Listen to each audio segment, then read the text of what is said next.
Ça va? Ok, je suis très content d'être ici, les amis. Juste avant de commencer, il faut que je vous avoue un truc, qu'il faut que je l'admette, mais ça me fait chier. C'est quelque chose que je combats d'habitude.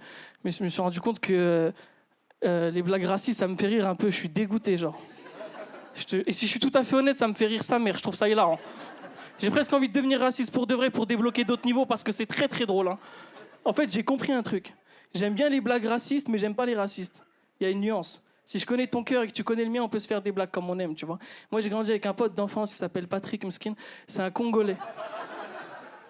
C'est un Congolais. Il connaît mon cœur, je connais le sien. Du coup, on se fait des blagues vraiment comme on kiffe, tu vois. Et comme c'est un Congolais, c'est un noir, forcément.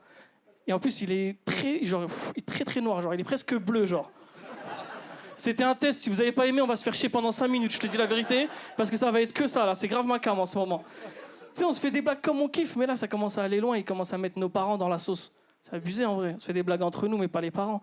On est tellement proches qu'il peut passer chez mes parents quand je suis pas là. Il passe et il dit à ma mère « Ouais, tata, j'étais dans le coin, je passais te dire bonjour. » Ma mère, elle aime trop Patrick. Plus que moi, je te jure que c'est vrai. Il lui dit « Par contre, j'avoue, j'ai rien mangé de la journée. Tu peux me cuisiner un petit truc comme ça ?» Déjà, t'as faim, tu vas chez ta mère. Tu vas pas chez ma mère, en vrai, non? C'est vraiment un truc de Renoir de faire des trucs comme ça. Hein. Mais ma mère, elle l'aime trop. Elle lui cuisine un plat avec amour. Et pendant qu'il mange le plat que ma mère lui a fait avec amour, il lui explique en gardant son sérieux sans rigoler, premier degré, hein, pourquoi il aime pas les Arabes, c'est trop technique. Ma mère, elle m'appelle, elle me dit, il exagère un peu, Patrick, là, non? Il vient à la maison devant papa, pendant 1 heure, il dit qu'il aime pas les Arabes. Je fais, oh le bâtard. Et elle me raconte tout ce qu'il a dit pendant 1 heure. J'étais en fou rire. Je te jure, ma mère, elle me dit, mais ça te fait rire, ça? Je dis, mais c'est grave ma cam, t'es sérieuse, toi? Moi, j'aurais trop aimé faire ça chez lui, mais il n'y a rien à manger chez lui. Mais j'aurais kiffé. J'aurais kiffé grave. Je t'explique quand est-ce que j'ai vu que les blagues racistes, ça me faisait rire. J'ai même pas fait exprès. Patrick, il y a quelques mois, il a organisé une baby shower. Une gender reveal, plus exactement. Vous voyez ce que c'est? C'est les fêtes que tu organises pour dévoiler le sexe du bébé à venir. Souvent, c'est des ballons qu'on explose. En bleu, c'est un garçon. En rose, c'est une fille. On a tout le monde? Ouais, bon, de toute façon, je peux rien faire de plus. Vous avez été invité à ça ou pas du tout?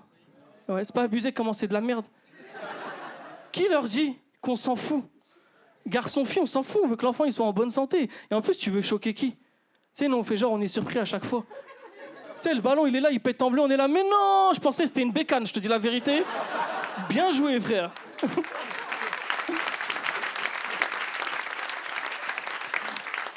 Patrick, il a mis un thème à la soirée. Il a dit, les gars, écoutez votre cœur et vous saurez avec certitude si c'est un garçon ou une fille. Si c'est un garçon, venez habillé en bleu. Si c'est une fille, venez habillé en rose. C'était ça le thème de la soirée. Moi, je suis venu habillé en bleu. Rien à voir avec ces histoires, j'avais pas de rose. Hein. J'ai ouvert le placard, j'ai vu du bleu, je dis, ça y est, c'est un garçon, il va pas nous casser les couilles. Hein. J'arrive à la soirée, je suis habillé en bleu, tout va bien, mais on peut pas commencer la fête parce qu'on a décidé d'attendre Hamza qui a 30 minutes de retard parce que c'est un arabe. Ouais, c'est corrélé, il n'y a même pas de virgule. 30 minutes parce que c'est un arabe. On est tous là à l'attendre. Grosse erreur. Au bout de 30 minutes, il débarque tout sourire, habillé en noir. Je lui dis, frère, t'as rien compris. Hein. Il me dit, si, j'ai compris, il faut venir avec ses certitudes. Moi, dans ma tête, j'ai compris, je me suis dit, j'espère, j'ai pas compris. Je dis, comment ça, tes certitudes? Il me dit, moi, je suis pas sûr que ça soit un garçon ou une fille. Hein. Il me dit, mais par contre, il y a un truc, on est sûr. Et en montrant Patrick et sa femme congolaise du doigt. Mais pas en secret, genre tous les deux, viens, je vais te faire une vanne entre nous. Devant tout le monde, pleine face. Il me dit, t'es mal à ganache. C'est sûr, l'enfant, il va être noir. Et je vais être très honnête avec vous, ça sert à rien que je fasse le mec mature. Moi, j'étais en fou rire pendant 20 minutes. Hein. Mais j'ai trouvé ça hilarant, j'en pouvais plus, j'étais jaloux. Je dis, putain, pourquoi j'ai pas pensé à ça? Je suis venu habillé en bleu comme un bouffon, genre. Première fois de ma vie que je suis jaloux d'une blague. Tu sais, on est en fou rire tous les deux. Mais fou rire de ouf. Hein. Et il y a un problème quand t'es en fou rire très vicieux, c'est que tu crois que tout le monde est dans ton fou rire. C'est-à-dire, nous, on est dans notre fou rire tous les deux. Ha ha ha. Ah, t'es trop un génie. Ha ha ha. On sort de notre fou rire petit à petit. Personne rigole, genre. Que des Renois fâchés comme ça, là. Et franchement, il y avait beaucoup de Renois fâchés. Moi, dans ma tête, le calcul, il était trop rapide. Je me suis tourné vers Hamza, je dis, respecte les gens, c'est même pas drôle, ça, le gamin, va. Je suis devenu Renois direct. Patrick, il a pas aimé la blague. Premier degré. Il a dit, les gars, ça vous fait rire, ça? Moi, je sèche mes larmes. Je dis, non, en vrai, pas de ouf, vite fait. Vite, tranquille.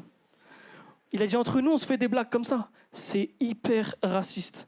Je dis, ça y est, toi, tout de suite les grands mots, frère. C'est pas raciste, c'est hyper drôle. Il me dit, mais tu sais que l'un n'empêche pas l'autre. Je dis, après, faut créer une règle quand c'est trop drôle, c'est plus raciste, parce qu'on passe à côté de trop de choses. Je te jure que c'est vrai. On commence à débattre, on n'est pas d'accord. Il me dit, mais tu te rends pas compte comme c'est raciste. C'est comme si moi, je viens à ta baby shower et je m'habille en couscous. Je fais, waouh. Waouh, mais ça, c'est hyper raciste. Hein. Si, c'est raciste, ça. Il y a une grande différence. Moi, mon enfant, il peut pas naître couscous, ça n'a rien à voir. T'as jamais entendu une histoire, une femme, elle se réveille à la maternité, elle a fait, mais non, un tagine. T'as jamais entendu. On commence à débattre pendant longtemps. Au final, il clôt le débat assez simplement. J'étais dégoûté. Je déteste perdre des débats avec des potes à moi parce qu'ils m'en parlent pendant trop longtemps. Il a dit, les gars, c'est pas à vous de me dire si c'est raciste ou pas. C'est pas la personne qui donne le coup qui doit dire si ça fait mal. J'ai fait, oh le bâtard. Parce qu'il a raison. Si on devait défendre qu'une seule règle, ça serait celle-ci. J'ai quand même essayé de défendre Hamza pour détendre l'atmosphère parce que c'était lourd. J'ai dit, non mais c'est bon, t'en fais des caisses pour rien. Il est même pas allé au bout de sa blague. Il a mis des baskets blanches. Et Hamza, il a dit, non, non, ça aussi, c'est dans le calcul. Si jamais c'est un albinos, j'ai dit, waouh! Deuxième fou rire, j'ai trop kiffé. On n'a plus jamais été invité au baby shower, mais on est parti comme des princes. Merci les amis, merci beaucoup.